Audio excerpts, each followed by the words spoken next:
Hello, everybody, and thank you for tuning into the Liberty Report. With me today is Daniel McAdams, our co-host. Daniel, good to see you today. How are you this morning, Dr. Paul? I'm doing very well, and understand we have a slightly different program. Even though we've done this before, we get questions from our audience, our viewers. So did you get a few today for me? Yeah, this is my easy day. I just have to be the reader. You have to be in the hot seat. Okay. But we do have a few questions from our readers. We had a lot of good ones as usual, so we're really grateful to our readers for participating.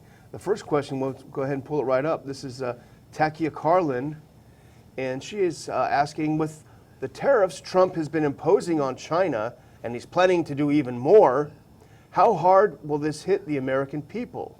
What do you think we can expect from the Chinese in this matter?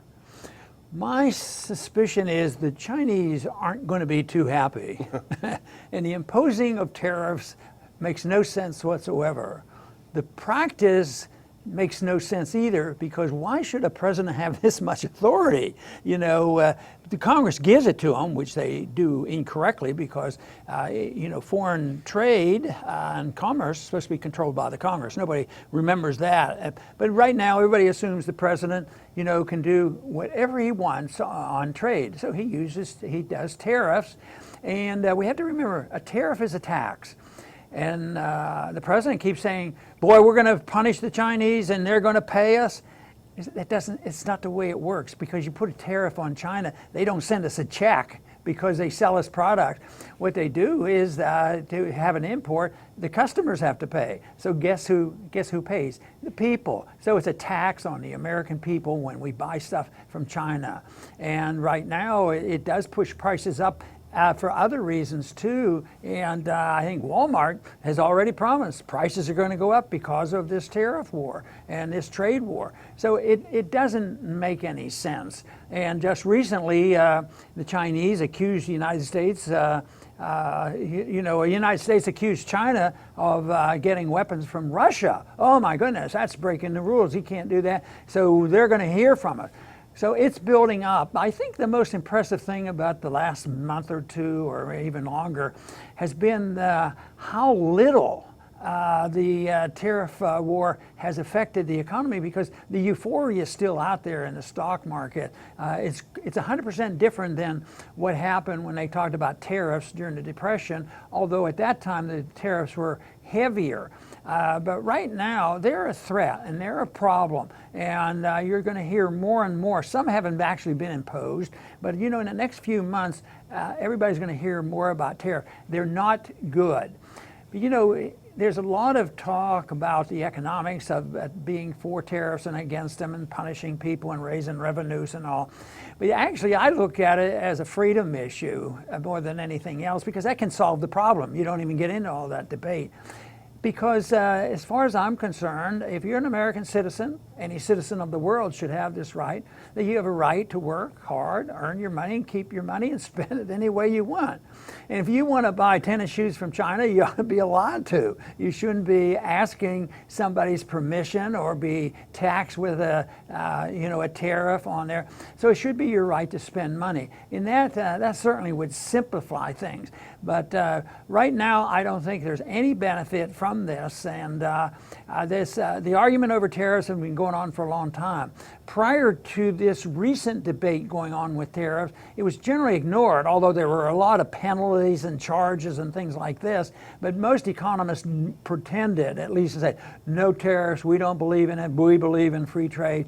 But then in later years of it, because the trading market gets messed up because of our dollar and our Federal Reserve, there are imbalances. So they say, well, we have to have tariffs for a problem that's probably related, to the Federal Reserve, and they want to come in and try to make it fair. And they talk about fair trade. Yeah, we want free trade, but it has to be fair. And once you hear that word fair, you can believe there's going to be special privileges. Matter of fact, just recently, the tariffs put on China, guess what? Apple got exempt.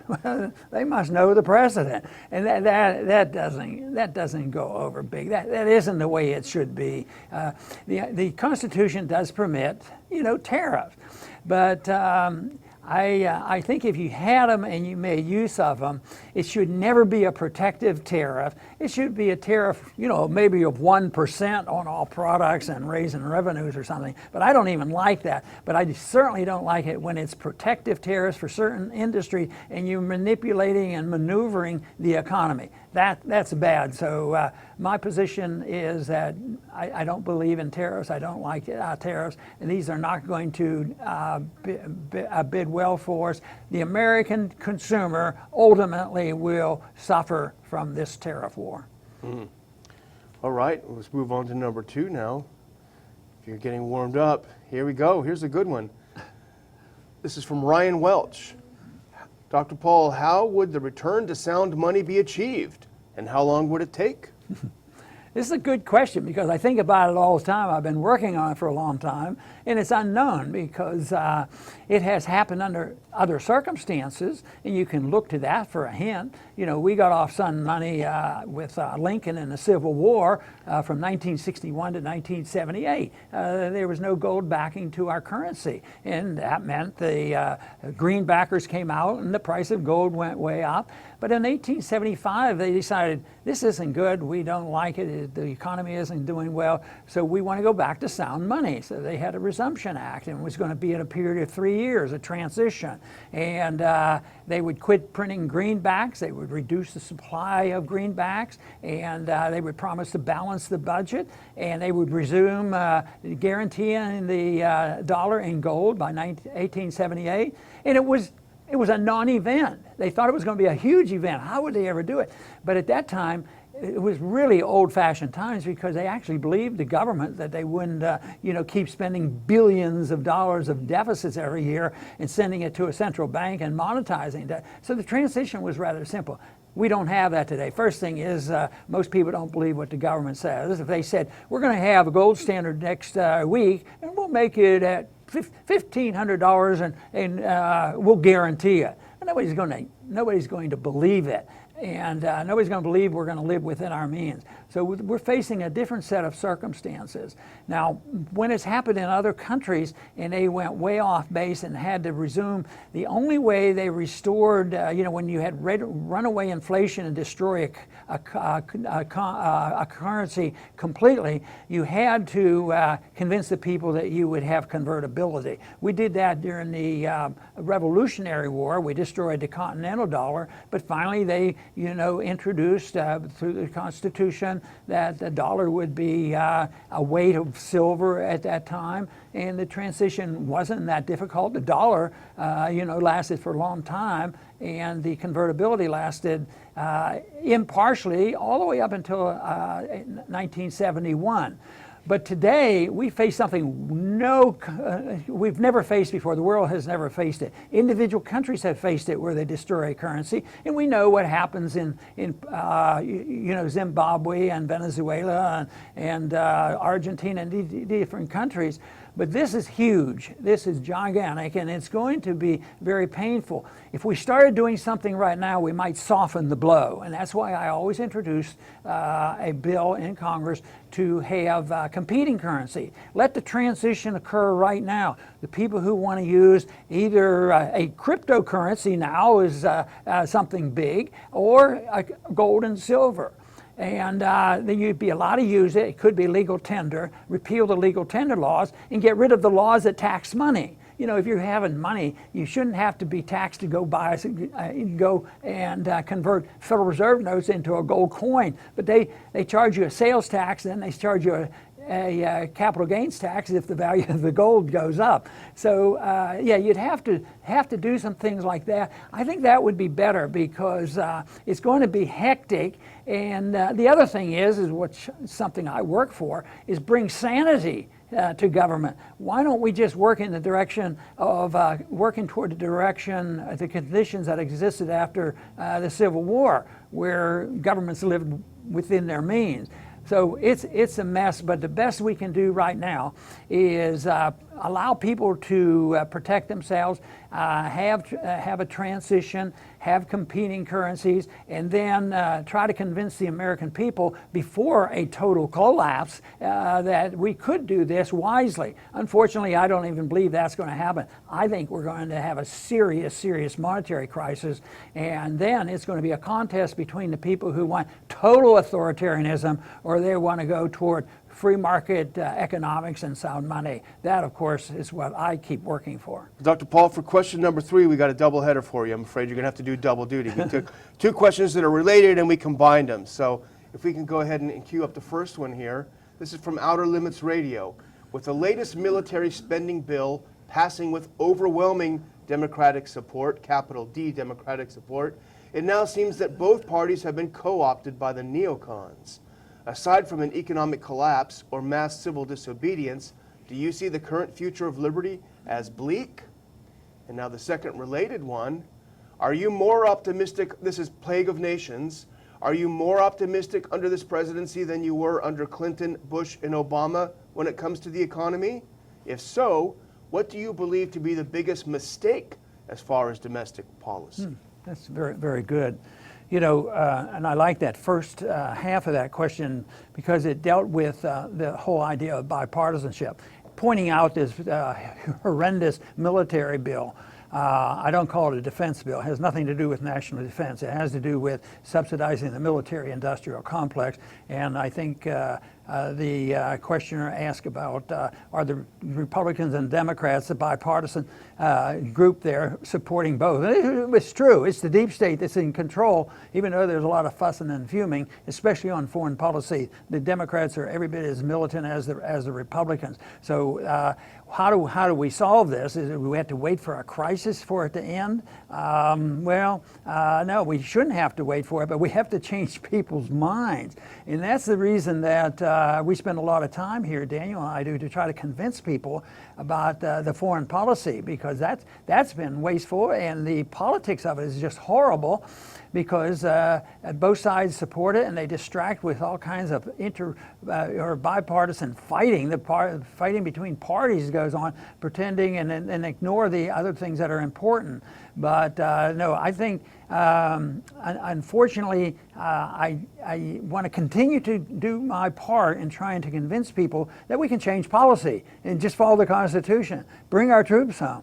I don't expect it to happen. I think there's going to be a much more major problem. I think that the Soviet system came down because they couldn't afford it anymore. They had to change their ways. That's what's going to happen to us. The amount of effort that we have overseas has to change, and we'll make some of these corrections.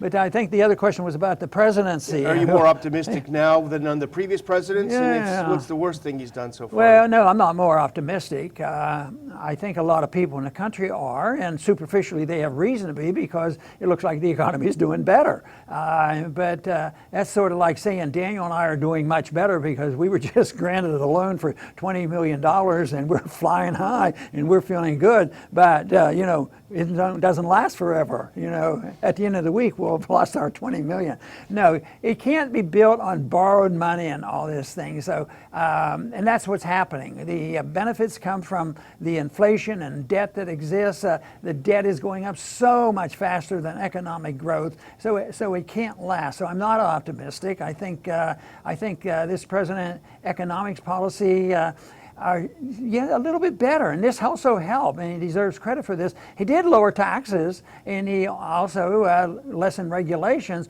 which helped build the sense of optimism in the marketplace. So that's something, but what if it's a bit illusionary? What if it's based on not the fundamentals not being changed and living within our means? That's the reason I'm not optimistic. In a way, you say more deception, and we can spend more money, and we don't have to worry about it. So it's this deception that I don't like, that you spend more and more money and you have the Democrats on your side of all the military spending and deficits don't matter. I think that is dangerous. That's the acceptance of a major tenet of the of Keynesianism. And now it's not only the economic Keynesianism of the Democrats that's being combined with the military Keynesianism of the Republicans. So no, I'm not more optimistic now than I point out and try to give credit where there's been some improvement, but we still have a long way to go because it's not a viable system. It'll come to an end, and then we will have to start talking about this threat to liberty in order to promote a free market. That should be our goal, and it's doable, but it's not going to happen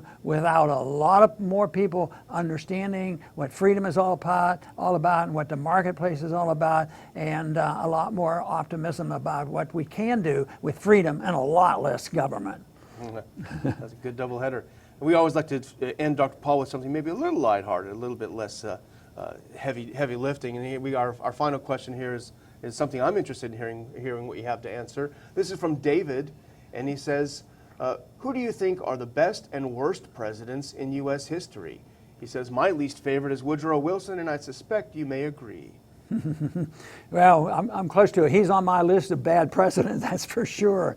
And I think one way I can list the bad presidents are the ones that I was told were the greatest when I was in grade school. That's a good way to start. But does that mean you should put Washington in on that? No, Washington had one where it was before he was president. It wasn't during the time he was president. He had a war. And, you know, we've heard the more recent president, one of the Bushes, say, well, you need to have a war to really have a legacy, and there's a lot of attitude about that. But the bad presidents have been the ones. Woodrow Wilson was horrible. He was horrible because of his foreign policy, make the world safe for democracy. He was a terrible protector of civil liberties. And generally speaking, these wartime presidents are very bad on civil liberties. Roosevelt was the same way. Roosevelt, there's no reason for people to be confident. He was lousy on economics. He perpetuated the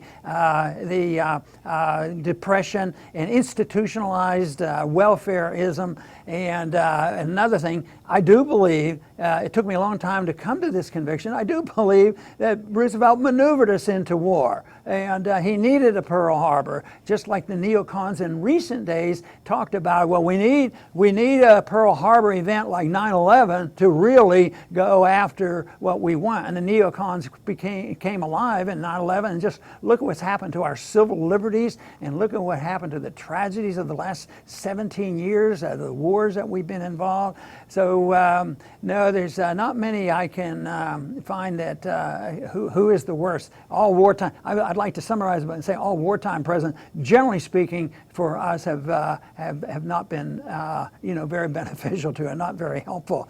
And maybe next time we will sort it out and go over who have been the best presidents that we ever have. So that'll be a goal. Now, I want to thank everybody for tuning in today. And Daniel, thank you for helping us out here. Well, it's a lot of fun, Dr. Paul.